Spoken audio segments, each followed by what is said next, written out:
Today, I invite you to discover how family constellations can improve your life. Many people carry a feeling deep within their being, a feeling that's hard to explain.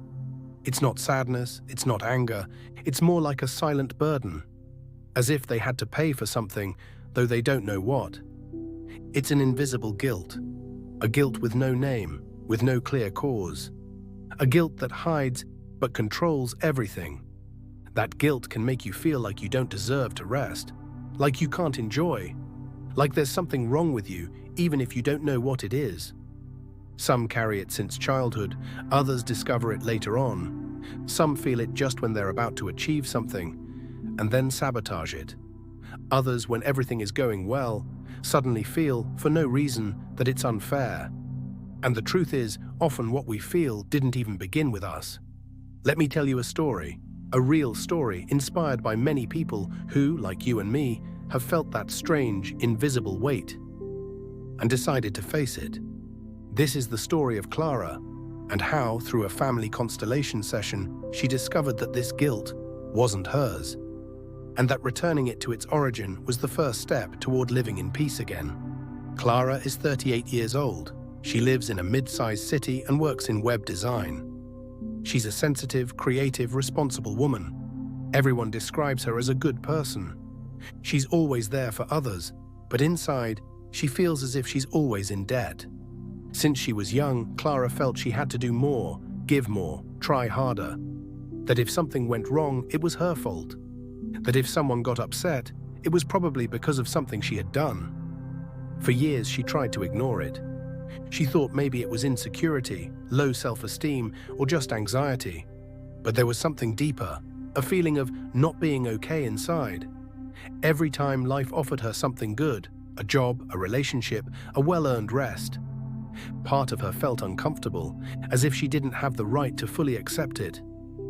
She began rejecting opportunities, postponing important decisions, apologizing for things that weren't even her responsibility. Until one day, in the middle of a conversation with a friend, she broke down crying. And through her tears, she said something she had never said before. "I feel like I'm paying for something, but I don't know what it is." That phrase lingered in the air, like a truth that had been wanting to come out for years. Her friend looked at her with tenderness and said, "What you feel might not be yours. Have you ever heard of family constellations?" Clara shook her head, and her friend gently explained that sometimes we carry emotions or fates from people in our family, that the family soul has its own logic, and what hasn't been seen tends to repeat. "Maybe you're carrying something that happened to someone before you," she said, "and your heart remembers it, even if your mind doesn't know why." Clara didn't fully understand, but that phrase gave her peace. And for the first time, she felt there was a way forward. She found a workshop, she signed up, and she waited, with fear, with doubts, but also with a seed of hope. On the day of the workshop, Clara arrived early. She was nervous, though she didn't know exactly why. She had butterflies in her stomach, but it wasn't excitement. It was more a mix of anticipation and fear, like something important was about to happen. The place was simple and welcoming. A room with light wooden floors, open windows, and soft light pouring in. There was a circle of chairs in the center. People had calm faces, each in their own world, as if everyone had come for different reasons, but with the same longing, to understand. The facilitator, a serene woman with a kind voice, explained briefly what a constellation was. She said that each family is like a system, and in that system, everyone belongs. When someone is forgotten, rejected, or silenced, the system becomes unbalanced, and without knowing it, someone in the following generations often takes on that burden. Not out of punishment, but out of love. Clara listened silently. Something inside her understood, not with her mind, but with something deeper she didn't know she had. When it was her turn, the facilitator asked, "What would you like to work on today?" Clara took a deep breath and said, "I feel guilty all the time, but I don't know why. There's no logical reason. I just feel like I don't have the right to make mistakes, or to be truly happy." The facilitator nodded, and the process began. She asked Clara to choose people from the group to represent herself, her mother, her father. Clara watched as these strangers took their places in the space. And then something curious happened.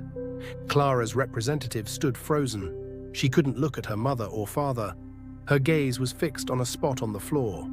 Her body curled inward as if something stronger than her was pulling her elsewhere. The facilitator asked, "Was there a loss in your family? Someone who died young? Someone barely spoken of?" Clara frowned. She couldn't remember anything like that, but then, as she thought of her mother, she remembered something. "My mother had an older sister. She died as a child. They almost never spoke about it. I just know it was a quick illness, something very sad, and that my grandmother never wanted to talk about it." A deep silence filled the room. The facilitator nodded slowly and asked her to place someone to represent that little girl. And then something happened that Clara would never forget. As soon as the representative of that dead aunt entered the space, the energy in the room shifted completely. It was as if an ancient shadow had entered. The woman playing her lowered her head, her shoulders sank, her gaze was lost, and a quiet sorrow filled her body. Clara's representative began to cry. She tried to look at that figure, but couldn't approach. She kept repeating with a broken voice, I'm sorry. I didn't save you." Clara felt a chill down her spine. Her eyes filled with tears. She didn't understand how, but that scene touched her to the core. The facilitator gently explained, when a child dies young and the family can't or won't talk about it, that story gets frozen. The system remembers it, even decades later. And someone, out of blind love, may take that excluded person's place, carry their fate, their burden, their guilt. Then she looked at Clara and said, "Your soul has been trying for years to make up for a loss that wasn't yours." And those words pierced her chest. Everything started to make sense. That nameless sadness, that guilt without a reason, they were echoes of a silent story, her mother's uncried tears, that unspoken death. And Clara had been living it, not out of punishment, but out of love. In the room, the silence was dense, but sacred, as if the soul of that family had been waiting years for someone to finally see. The facilitator gently approached Clara and offered her a phrase. "Say to your aunt from your heart, I see you, I acknowledge your place, and I no longer need to take it for you." Clara closed her eyes. She took a deep breath, and with a trembling voice, as if speaking from an ancient corner of her being, she said, "I see you, I acknowledge your place, and I no longer need to take it for you. Your fate is yours, and with respect, I give it back to you." In that moment, Clara's representative stood up straighter, as if an invisible force had lifted a weight off her. Her shoulders relaxed. She could look at her parents, and at the girl, with love, without burden. Clara felt warmth flow through her body. It wasn't a mental feeling, it was something deep, physical, vibrant. As if something stuck for generations had finally been released. And she cried. But this time it wasn't guilt or fear or sorrow. It was a pure cry of relief, as if her soul was finally saying, "It's done." When the session ended, she couldn't explain it in words. She just knew that something inside had shifted, and for the first time, she didn't feel the guilt. She felt peace. In the days that followed, Clara couldn't stop thinking about that little girl, a small figure, invisible until now, who had been present in her life without her knowing it. But something had changed. She no longer felt anxiety, nor that constant pressure to get everything right. She stopped apologizing for existing. She stopped demanding perfection of herself. She stopped trying to make up for something she finally understood wasn't hers. And subtle but powerful things began to happen. She accepted a job offer she had previously declined out of fear of not being enough. She said yes without hesitation, and she did well. She started dating someone who made her happy, whom she had once pushed away, afraid of being a burden.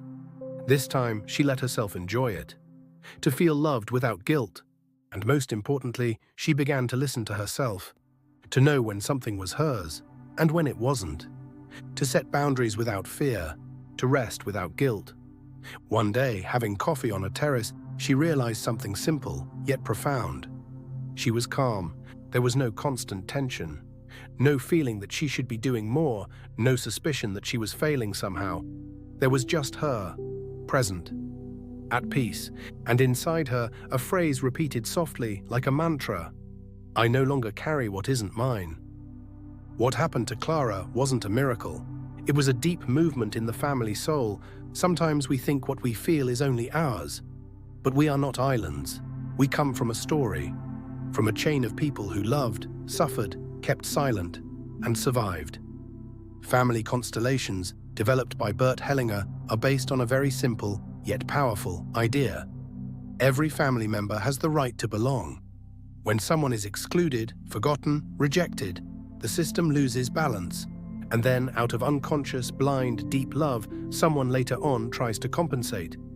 This is called systemic loyalty, and it can show up as sadness, anxiety, fear, illness, or, like in Clara's case, guilt without a clear cause. To constellate is to look at what was denied, to give a place to who lost theirs, to allow the past to settle, so the present can flow. It's not magic, it's emotional memory, it's order, it's love. And when that order is restored, life can move again. Sometimes what hurts us the most didn't begin with us, but we are the ones who can break the chain. It's not about blaming, it's about looking with love, about recognizing that our emotions have roots, that there are inherited wounds, and that healing paths exist. When Clara acknowledged that forgotten aunt, she didn't just free herself, she also honored her mother, her grandmother, and all the women in her lineage who had to stay silent.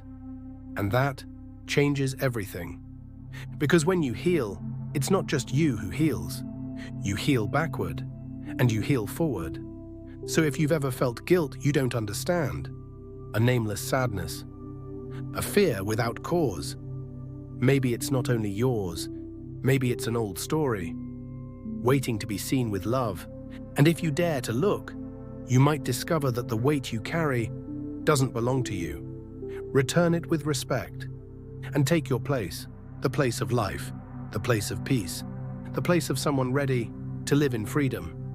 If you enjoyed this video, give it a like and subscribe so you don't miss more inspiring stories.